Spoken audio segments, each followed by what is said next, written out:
While I was lying in the ICU, too weak to speak, my daughter drained $2.2 million from my account and whispered, "It's better this way."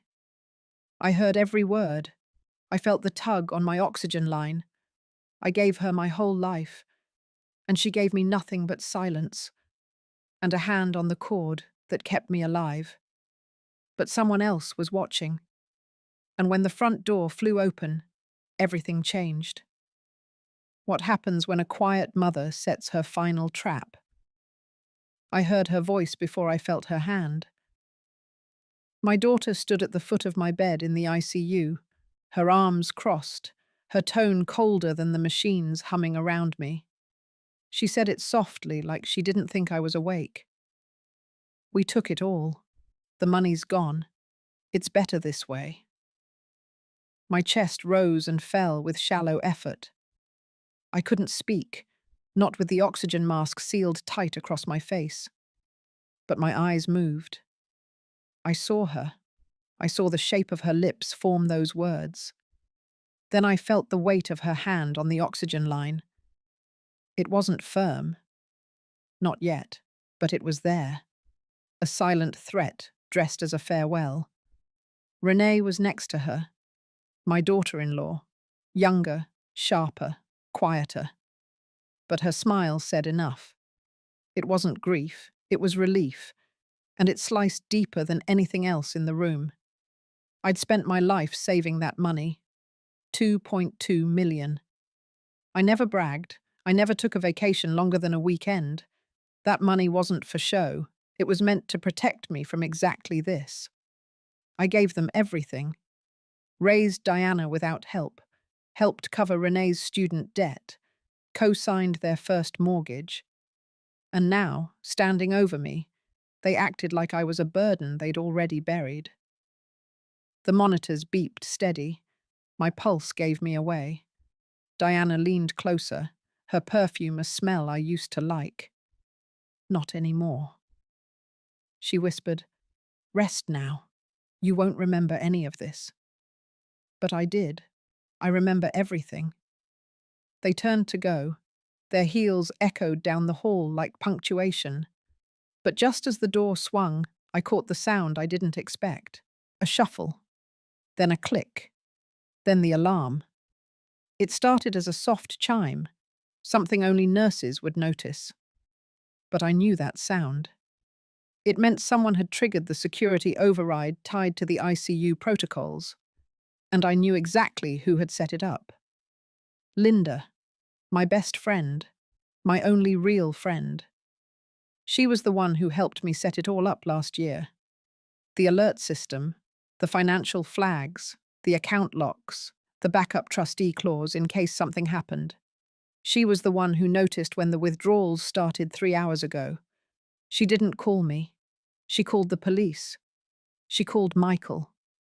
Michael, my son, my quiet one.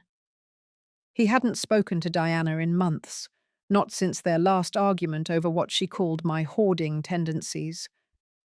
I remembered his words clearly.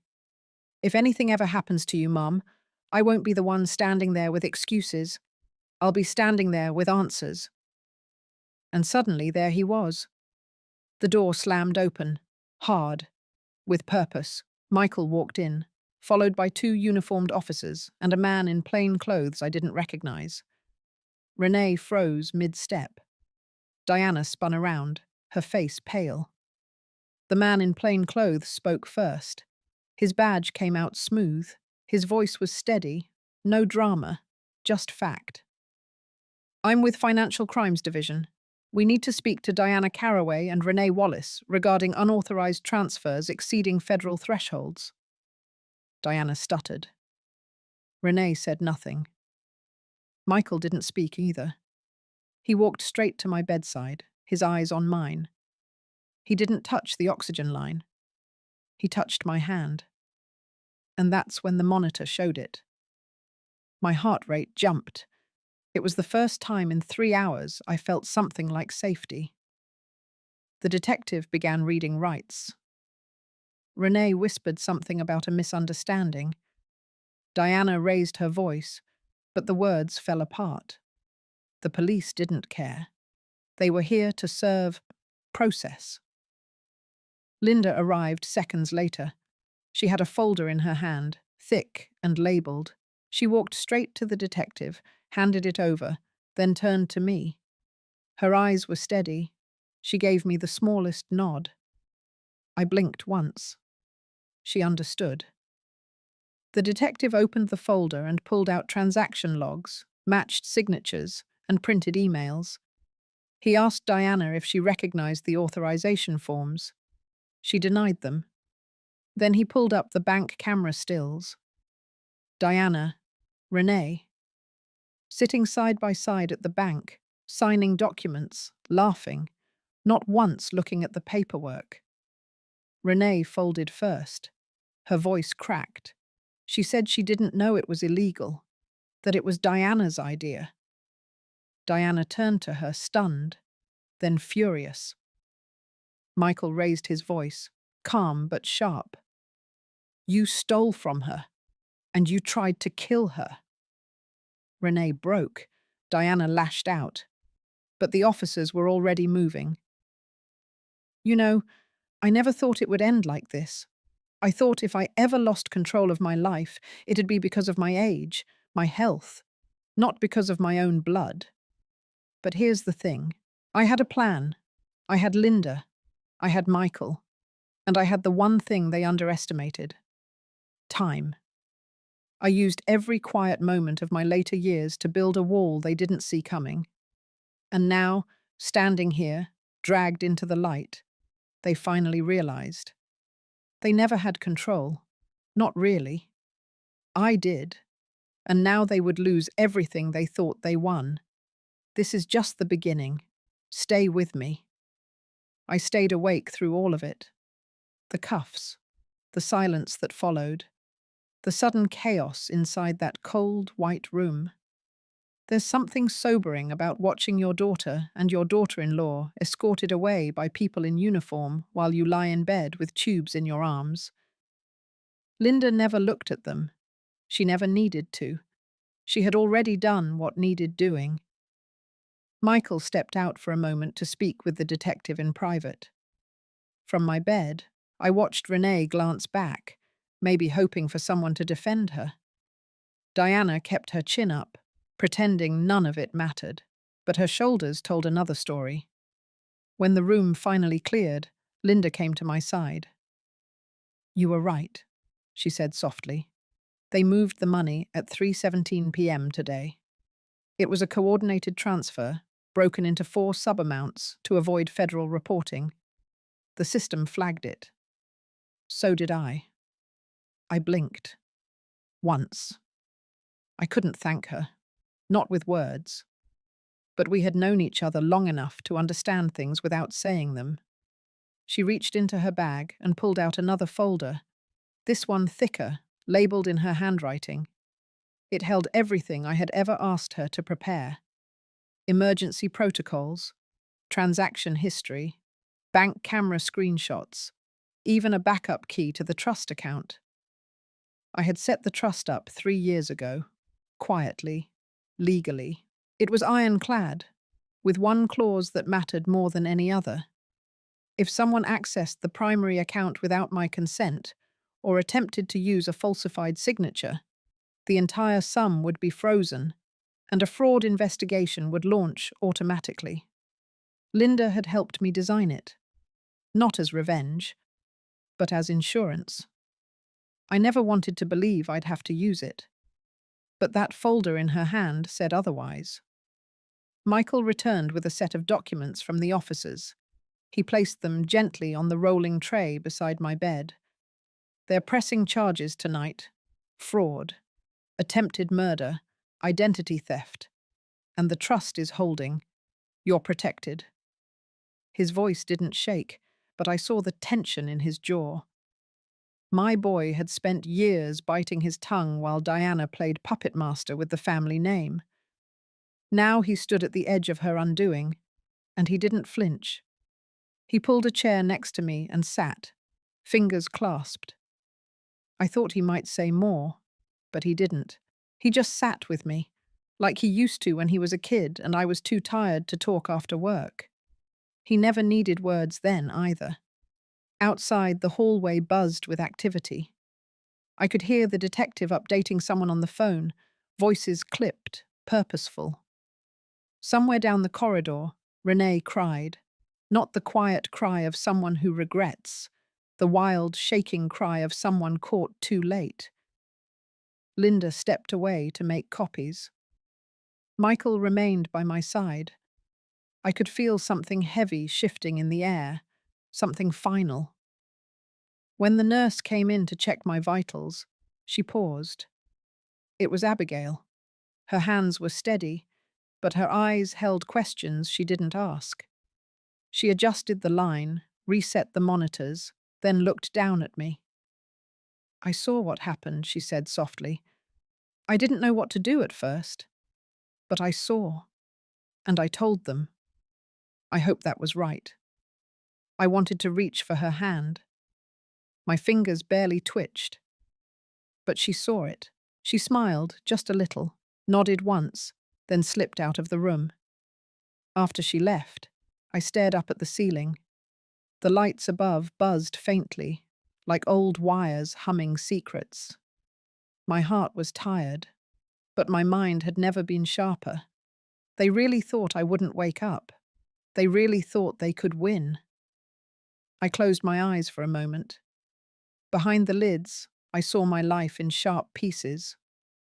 Long nights working double shifts, grocery bills paid with coins, my hands washing their clothes when they were small, my silence through every selfish insult, every dismissal, every eye roll when I said no. They didn't just take the money. They tried to erase the person I had always been. And now, thanks to Linda, to Michael, to the cameras, to the quiet nurse who didn't turn away, they couldn't hide from what they'd done. Not anymore. Michael stood and gently tucked the folder into my bedside drawer. He looked down at me and spoke just loud enough to hear. "Rest now. You've earned that much." But I knew I wouldn't sleep. Not yet. There was still more to do. They had started a war. They didn't know I had already won. The morning after the arrests, the hospital staff avoided my room more than usual. I noticed it right away. No small talk, no side glances. They were quiet, professional, efficient. But every movement carried weight. They knew what had happened. And now they didn't know what to say to the woman who had been left for dead by her own family. I didn't need their words. I only needed what was coming next. Michael arrived before 8, still in yesterday's clothes. He looked tired, but his eyes were sharp. He carried a laptop and 2 phones. He set them down beside my bed like a soldier unloading gear. "They want a statement," he said. "News outlets are already calling the precinct. Someone from the hospital must have leaked it. You're the story now." I blinked once. Slow. Michael didn't ask if I wanted the attention. He knew. I hadn't lived 70 years just to be erased in a quiet hospital bed. He opened the laptop, pulled up a video clip. The security footage. Still frames at first. Then motion. Diana and Renee sitting at the bank, their expression careless, casual. No hint of pressure, just comfort. Confidence. The same kind of confidence that comes from getting away with things for too long. Then the signature line appeared on screen. My name, but not my hand. Linda had matched it line by line against real samples. The loops were too wide. The slant was off. The ink bled in places mine never did. A forgery, but not even a good one. Michael turned the laptop toward me. "Detective Harris wants to present this at a press conference," he said. "He asked if we had your permission. I told him if anyone deserves to hold the microphone, it's you." I nodded. There would be no more hiding. Not for me, and not for them. Later that afternoon, the press set up outside the hospital. Nothing dramatic. Just two camera crews, one radio reporter, and a small group of curious bystanders. It wasn't the spectacle some might expect, but it was enough. Detective Harris stood behind a podium, calm and direct. He gave a timeline of events: the withdrawal, the attempted removal of life support, the fraud, the arrest. He didn't use names. He didn't need to. Then came the footage. The screen behind him lit up. Diana's face, Renee's, the laughter, the pens, the signatures, the timestamp, the bank branch logo. It played twice. Reporters didn't shout. They just stared. The silence that followed was louder than any headline. Inside my room, Linda sat across from me, watching the feed on her tablet. "They always thought they were smarter than you," she said quietly. "Always thought they could do it better, faster, slicker. But they forgot who taught them to survive in the first place." Michael stood in the corner, arms folded. He wasn't smiling. He wasn't gloating. He was just watching the truth take root in the public eye. Watching everything his sister and sister-in-law built unravel on screen. The hospital administrator stopped by around 6. He didn't stay long.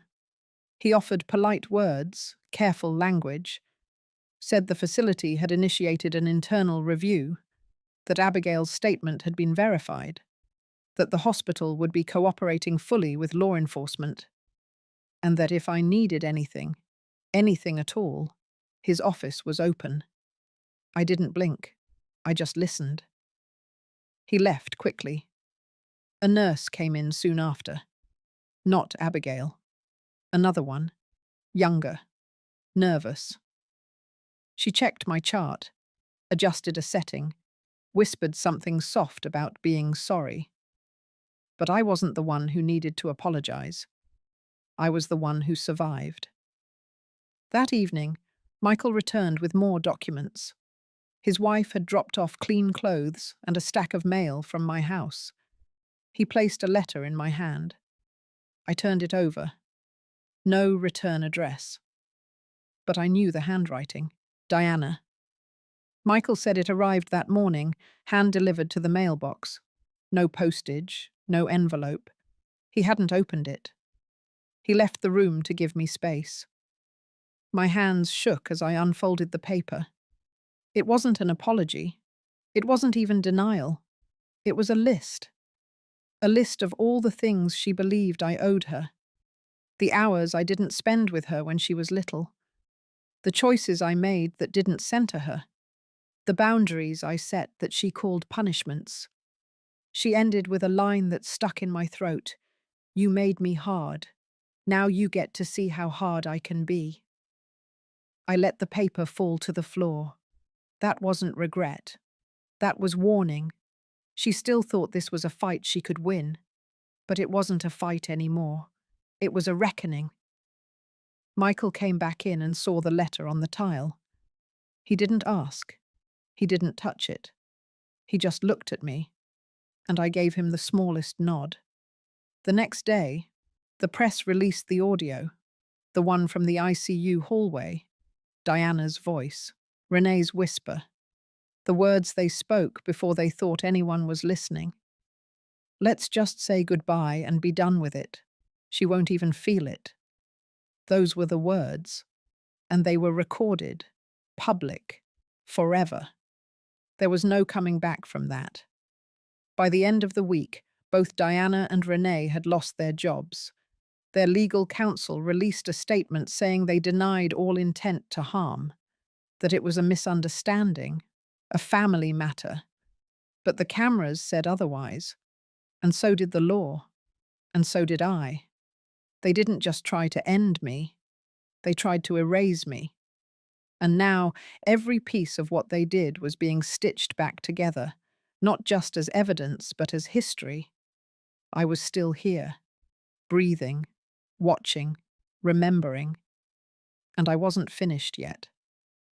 By the third day, the story was everywhere. Not just local news, not just daytime radio, National outlets picked it up. The headline was short: Elderly mother targeted by daughter and daughter-in-law for $2 million inheritance. The photo they used was an old one of me and Michael. I looked thinner now, but my face was the same. It didn't matter what I looked like. What mattered was that people finally saw what they did. At first, Diana's lawyer tried to manage the damage. He issued a statement calling it a family misunderstanding, said the withdrawal was authorized, that the footage had no sound, that no one touched the oxygen line. But that only made it worse, because then they played the audio. The hospital confirmed the recordings, nurses signed sworn statements. Abigail gave hers without hesitation. Every word they thought no one heard was now fully public. Diana's voice was unmistakable. Renee's laugh was sharp and careless. The lawyer dropped out the next morning. That same day, Diana lost her position at the investment firm. They released a single-line press note. The company holds its employees to the highest ethical standards. Renee's hospital board seat was revoked by unanimous vote. Their names were attached to disgrace. Not tragedy, not scandal, just disgrace. Michael showed me the footage of Diana leaving her office. Reporters lined the sidewalk. Cameras flashed. She covered her face with a scarf, like a celebrity with something to hide. Renee never left the house after that, at least not through the front door. But the real collapse didn't happen on TV. It happened at the courthouse. Linda and I had prepared the trust documents years ago, quietly. Every clause checked, every signature verified. It was meant to protect, not punish. But as soon as Diana forged her way into that account, it triggered everything. The investigation launched itself. The trust fund held more than money. It held all my medical directives. It outlined the legal authority of who could speak for me and who couldn't. And once the fraud was detected, it legally stripped Diana and Renee of all access. Not just to funds, but to decisions, to the house, to any remaining assets with my name on them. The bank account was just the start. Linda had anticipated what I couldn't bring myself to say out loud, that they wouldn't just take the money, they would take the voice, the right to speak for me if I couldn't. They almost succeeded. But the paper trail did not lie. The federal report showed attempts to split the transfer across multiple dummy accounts, timed within minutes of each other. The goal was to avoid mandatory banking alerts. But even that tactic was decades old. Diana had assumed the system wouldn't notice, or that no one would dig. She forgot who raised her. She forgot I worked 2 jobs while studying trust law at night, just to keep the roof over her head. The prosecutors moved quickly. Fraud, identity theft, attempted medical interference. The charges stacked like bricks. Renee took a deal first.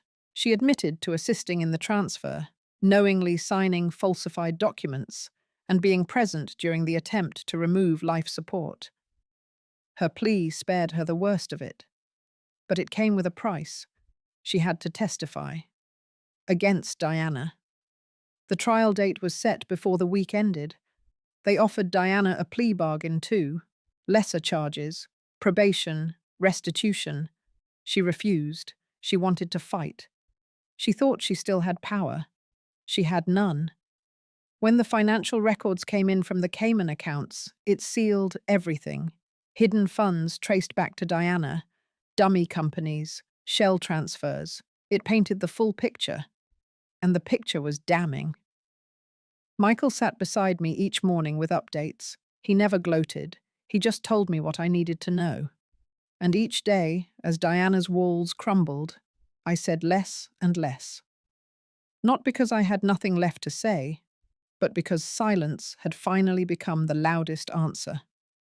One morning, Linda arrived with a final folder. She laid it gently on my lap and said, "It's done."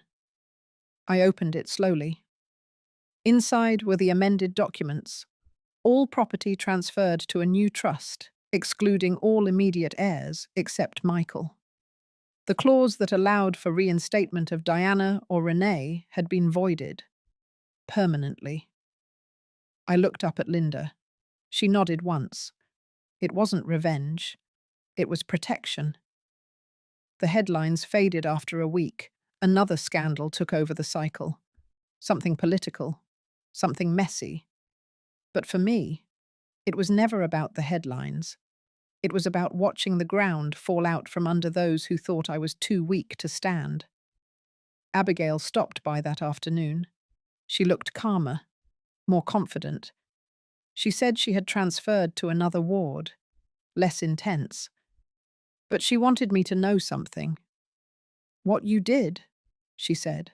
"It reminded me that people pay attention, that silence isn't the same as weakness."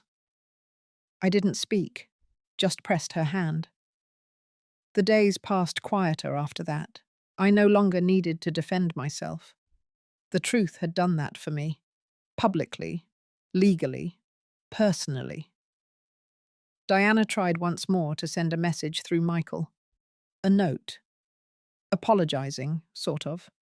Blaming stress, citing misunderstandings, saying she never wanted it to go this far. I didn't read it.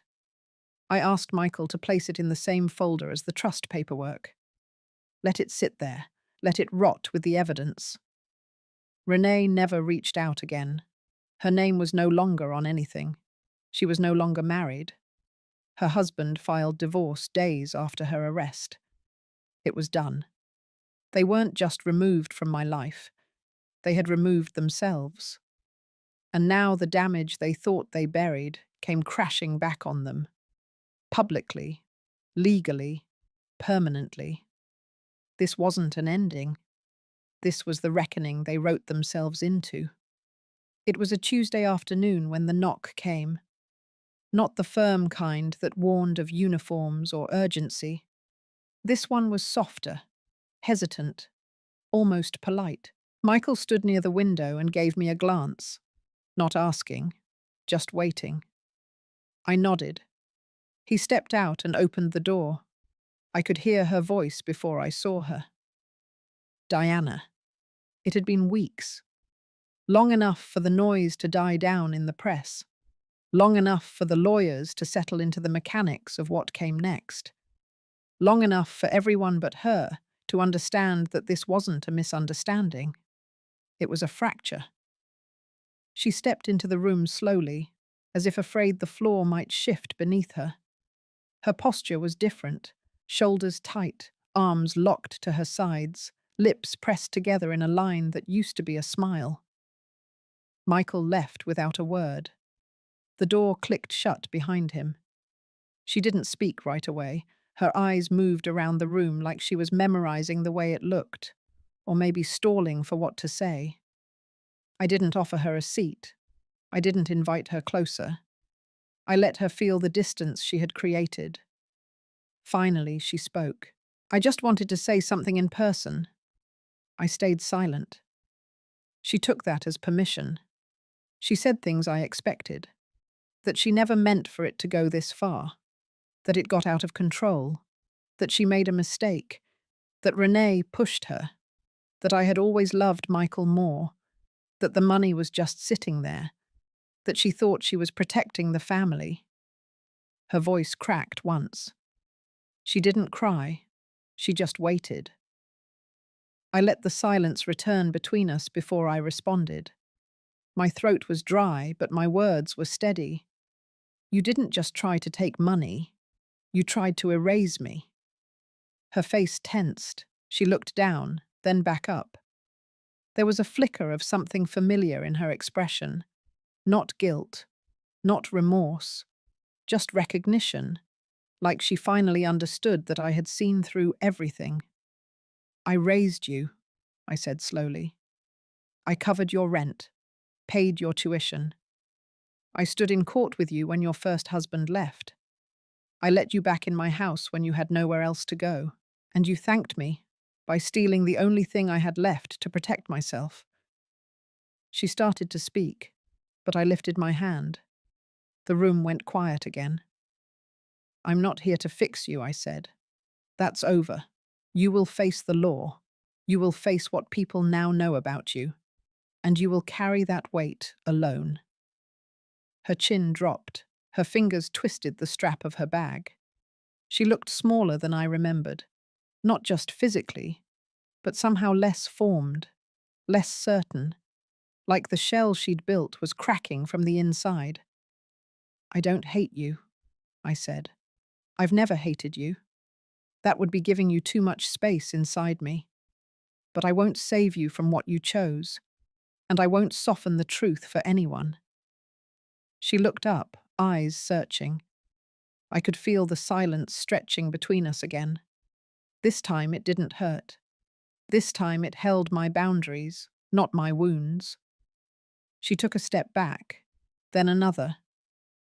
You always made me feel like I was never enough, she whispered. And you made me feel like I was never real, I said. She paused, as if trying to understand. I gave birth to you, I said. But somewhere along the way, you chose something else.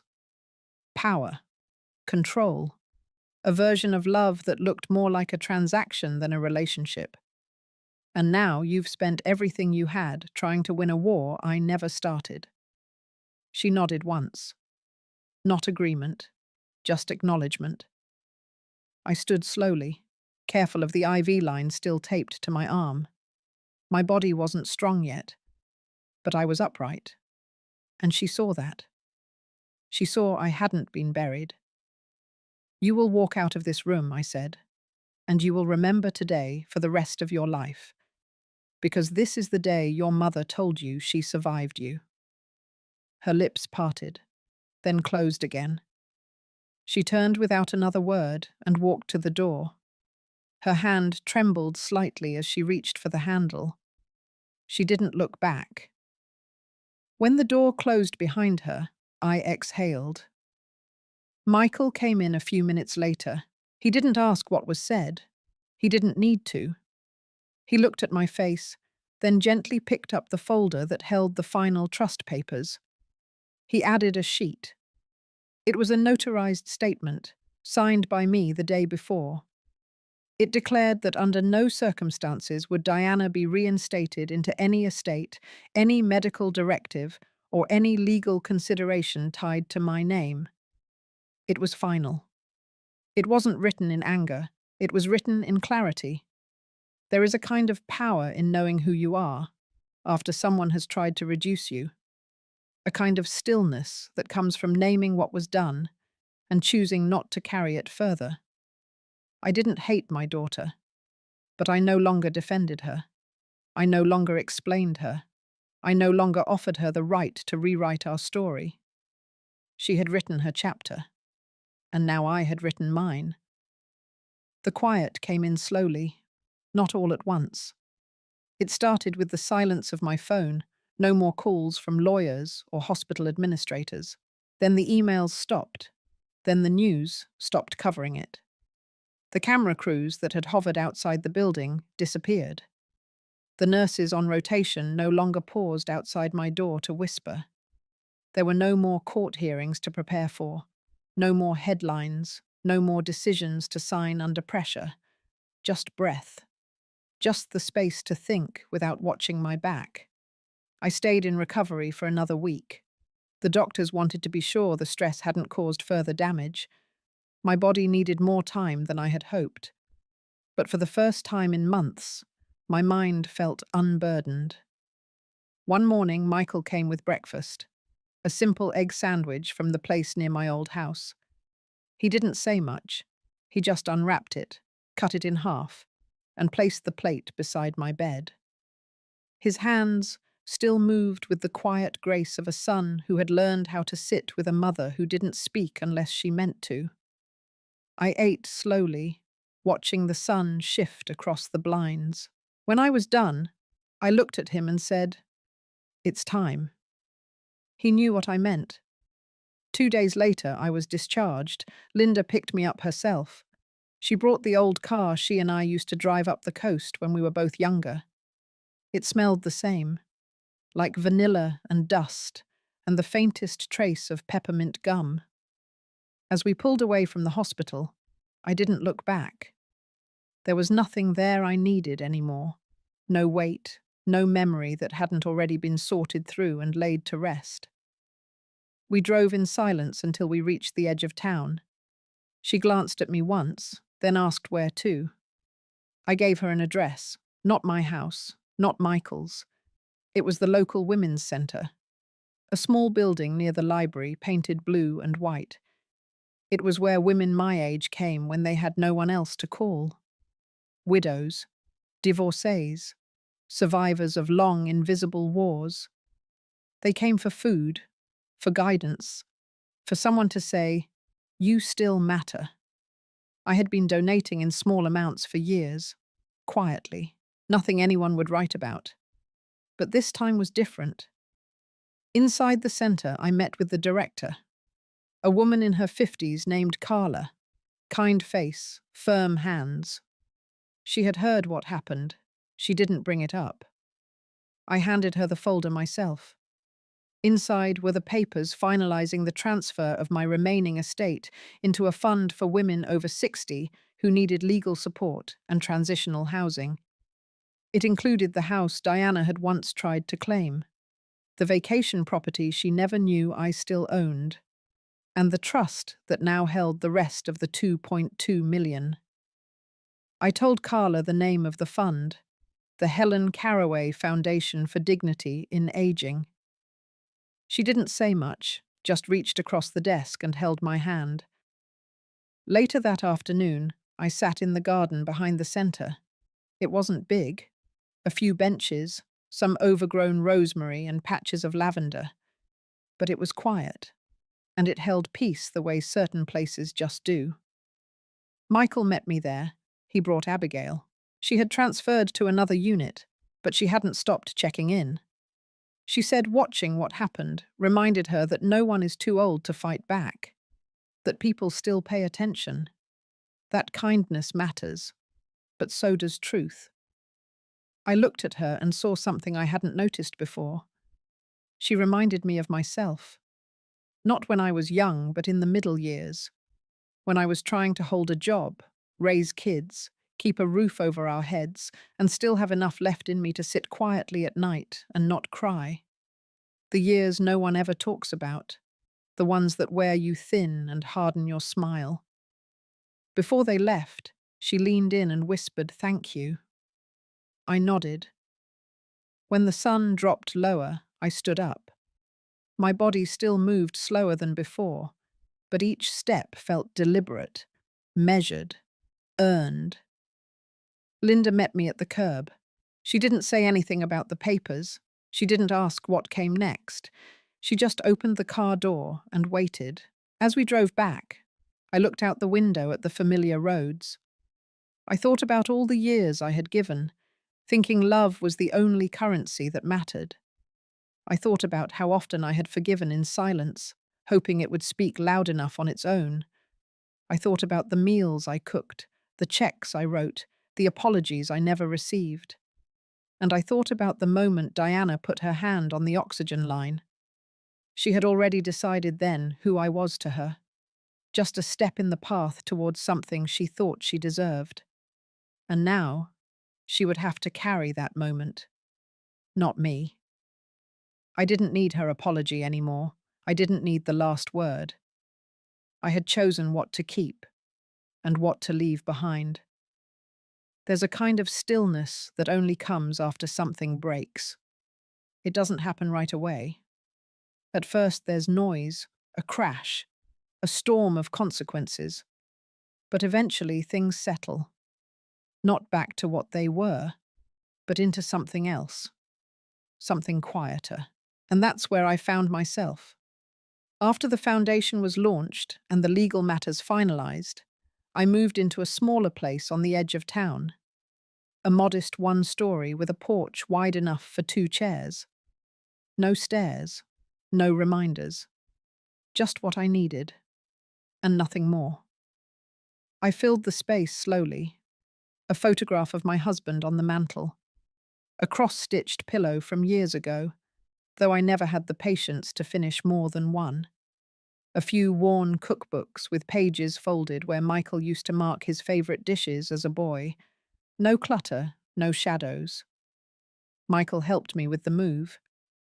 Abigail brought over some houseplants and a basket of teas. Linda left a small note tucked into the silverware drawer that said, "You made it through." I kept that more than anything else. But the truth is, I didn't feel triumphant. I didn't feel victorious. I felt finished, not in the way some people mean it. I wasn't giving up. I wasn't fading out. I was just closing the chapter that had gone on too long, the one where I kept waiting for something to change, for love to circle back, for old wrongs to suddenly make sense, for apology to knock on the door and mean it. Instead, I looked around and realized I didn't need any of it to move forward. I was already doing that. A few weeks after the move, I received a letter from a woman in another state.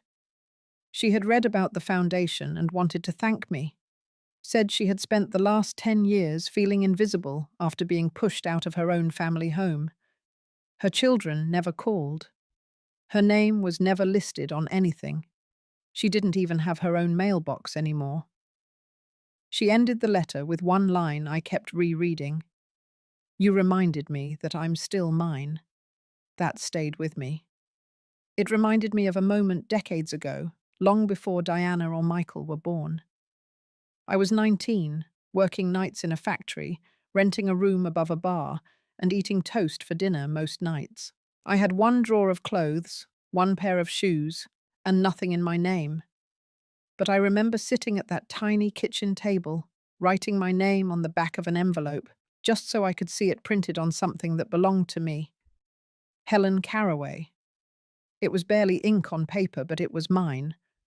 Somewhere along the way, between diapers and overtime shifts and loan applications and hospital forms, my name got buried beneath everyone else's needs.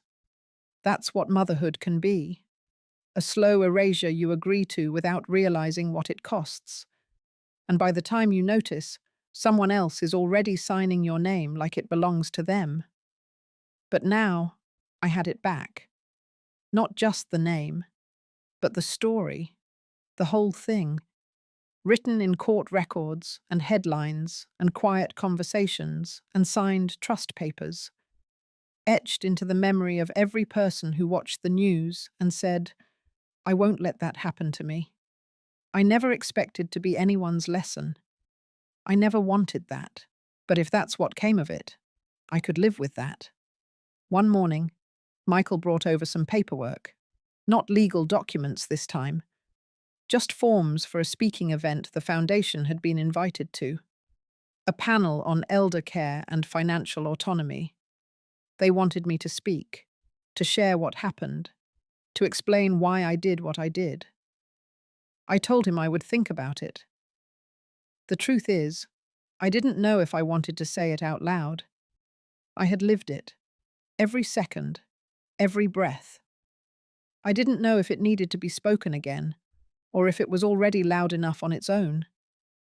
But that night, I found myself sitting at the kitchen table with a pen in my hand, not signing anything, just writing. I wrote out names, dates, phrases that had stuck to my ribs like old bones. I wrote the moment I saw Diana's hand move toward the oxygen line. I wrote the look on Renee's face when she realized someone was watching. I wrote the sound of Michael's voice as he stood beside my hospital bed and said, "You're safe now." And then I wrote one final line at the bottom of the page. "This is not how my story ends."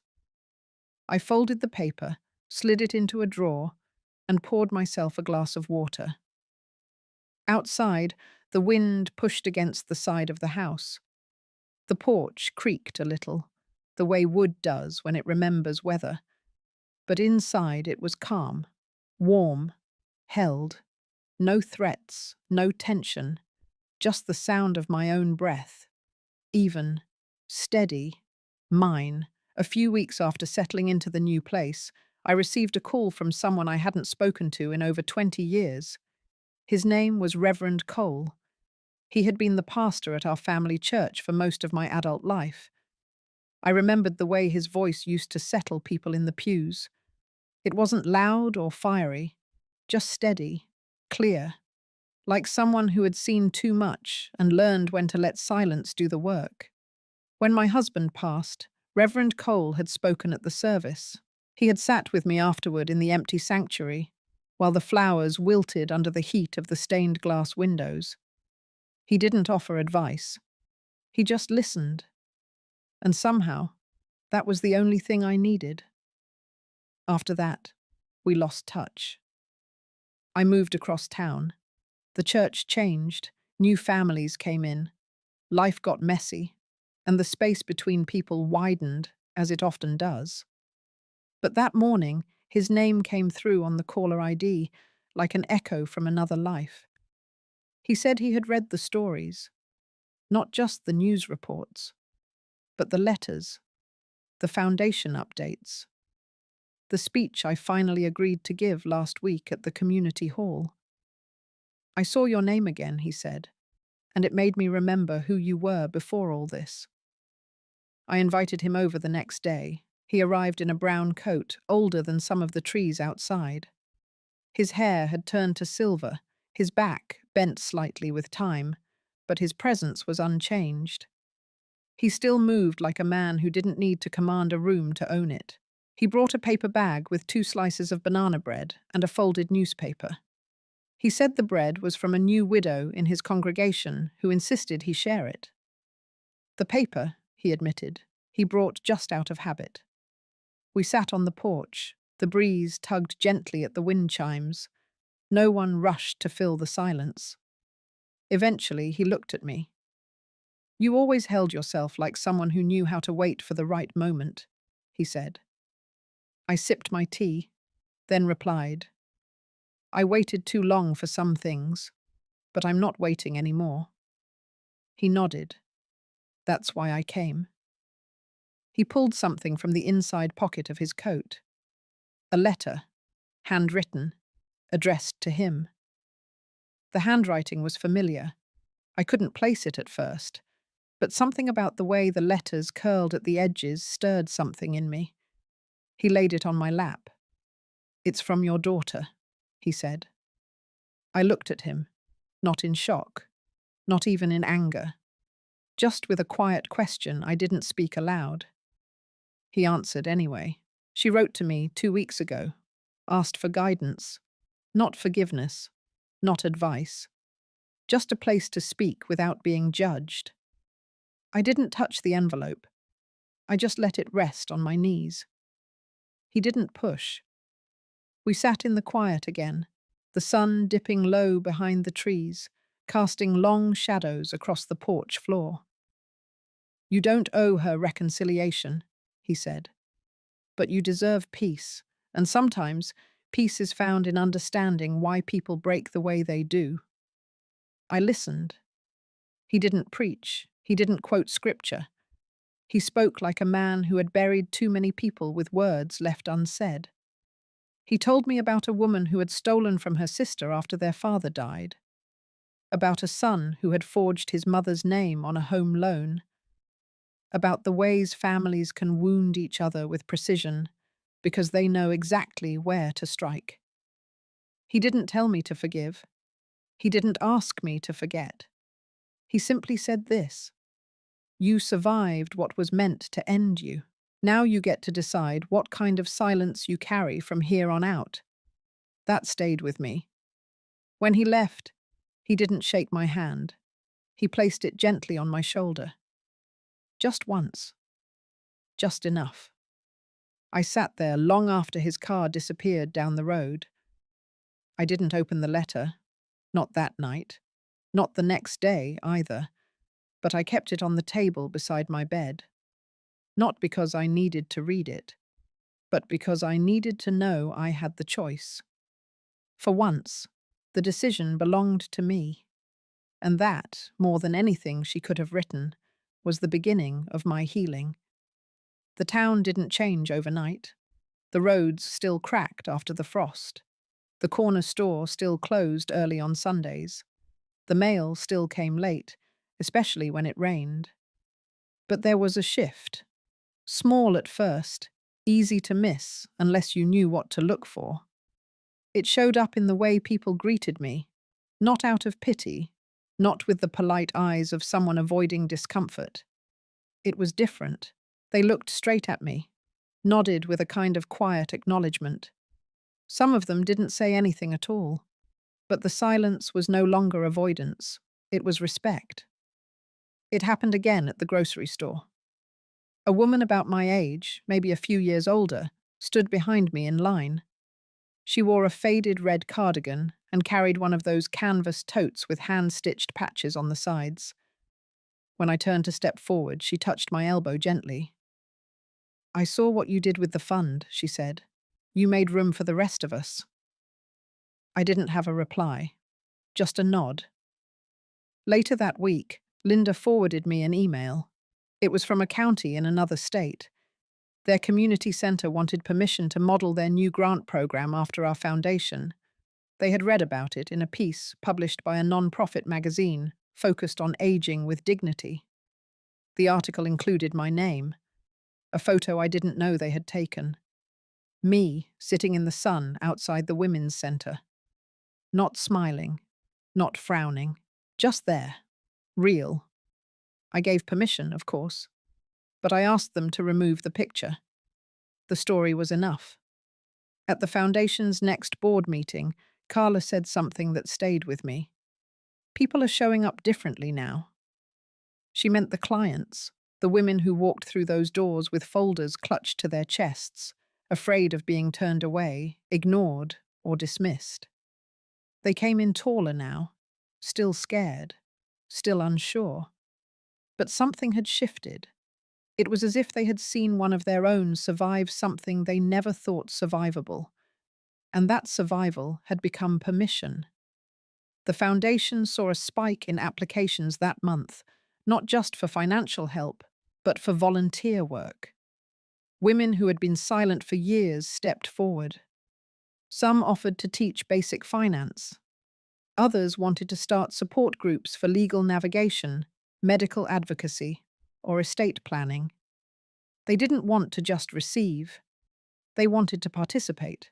That was what healing looked like. Not a single moment of triumph, but a slow, stubborn return to dignity. At the next community dinner, I sat beside a woman named Lorraine. She had just turned 70 and had spent the last 10 years living with her youngest son and his family. She told me, without flinching, that she had recently moved out after realizing she wasn't wanted there anymore. Not with words, but with the way they left her name off the mailbox, with the way they asked her to eat in the kitchen while guests took her seat at the table. She said she used to think she didn't have anywhere to go. Then she saw the headline. Then she walked into the foundation office and was handed a rental application and a key. She didn't cry when she told me. Neither did I. We just sat there, two women who had once been made small by the people they loved most, now speaking to each other like equals. That night, after I returned home, I sat on the porch for a long time. The stars were out, not bright, but enough. The wind carried the sound of dry leaves scraping across pavement. A soft, steady rhythm that reminded me of everything I had lived through, everything I had left behind. I thought about the letter still in my drawer, still unopened, still untouched. I thought about Reverend Cole's words, about the silence we carry, about the ones we choose. I had made my choice. But it no longer sat heavy in me. It didn't eat at my nights or steal from my mornings. It was just there, part of the landscape now, like the oak tree near the sidewalk, big, quiet, unmoving. The community didn't change because of what happened to me. It changed because I chose to speak when I had been expected to stay quiet, because I chose not to shrink, and because once I stood, Others realized they could too. That is what they never expected, not just my survival, but my insistence that it meant something. The first time I stood in front of a group and spoke into a microphone again, it wasn't planned. Carla had asked me to attend the monthly gathering at the community centre. She said some of the new residents wanted to meet me, but she didn't say anything about speaking. I wore a navy cardigan and slacks, nothing formal, just something comfortable that didn't draw attention. The chairs were already filled when I arrived. The room was warm, not from temperature, but from presence. Older women sat next to younger ones, some with their hands folded tightly in their laps, others with arms crossed over guarded hearts. No one looked at their phones. No one looked away. They were waiting for something real. Carla welcomed them with a short introduction. Then she turned to me. She said only this: "Helen, would you like to say something?" I didn't prepare. I didn't carry notes or outlines or rehearsed phrases. I simply stood. I looked at the faces in front of me. Then I spoke the truth. I said I knew what it was to be betrayed in the quiet. Not the kind of betrayal you can point to, but the kind that grows over years. I said I understood the exhaustion of giving and never hearing thank you. I said I didn't have answers, but I had questions that took me a lifetime to ask. And I said this: there is no shame in starting over. The room stayed still, and that was enough. Afterward, a young woman named Mel approached me. She couldn't have been older than 30. She wore worn sneakers and had dark circles under her eyes that looked like they hadn't faded in years. She told me her mother had been silenced by a family who said she was difficult, dramatic, and ungrateful. Her mother passed away with no estate, no recognition, and no voice. Mel said she didn't want the same for herself.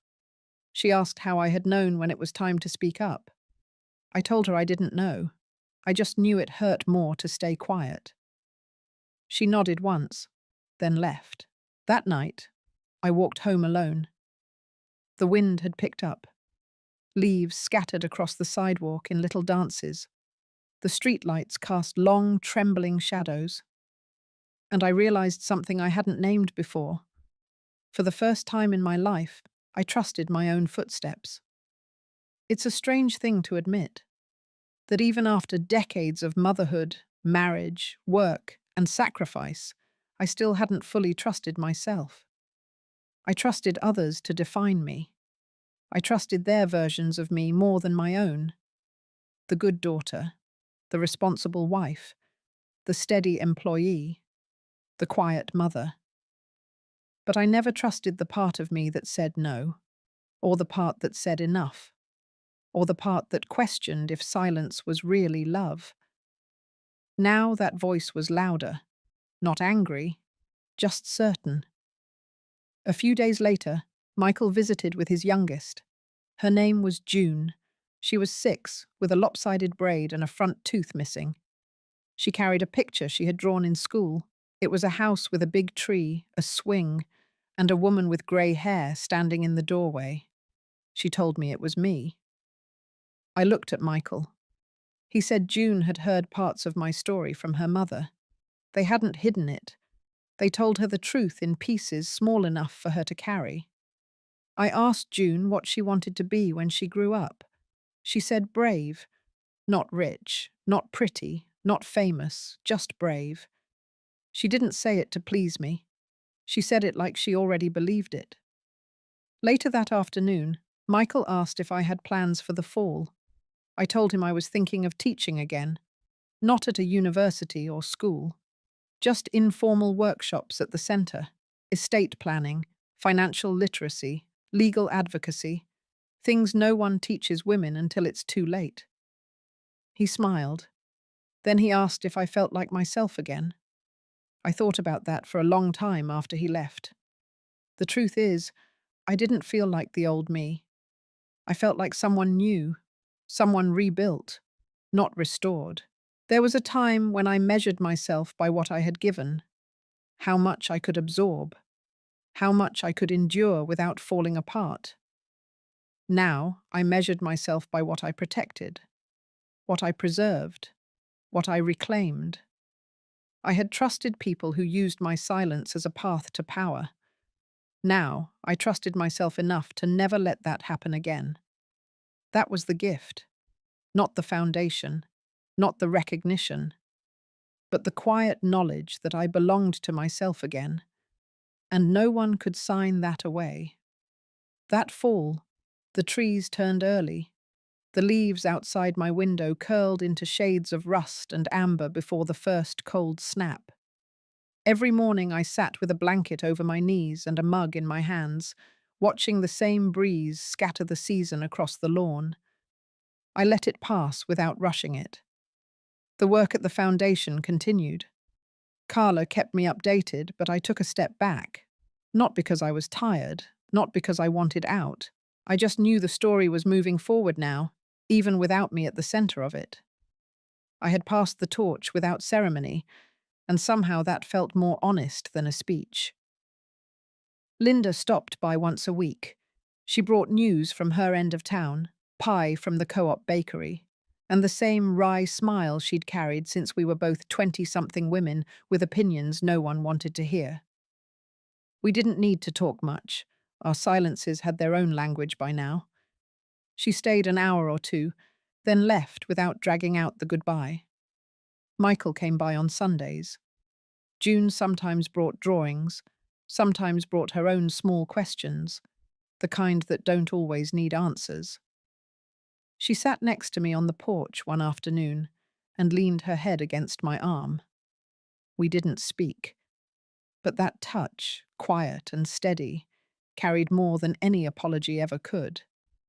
The rhythm of my days settled into something I hadn't known I needed. Peace, but not the kind that comes from things being over.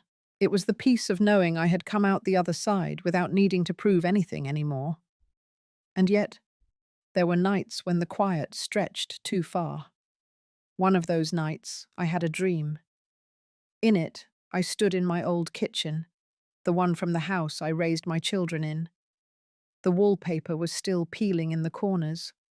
The stove hummed low, just like it used to when I left the oven on for warmth. But the room was empty.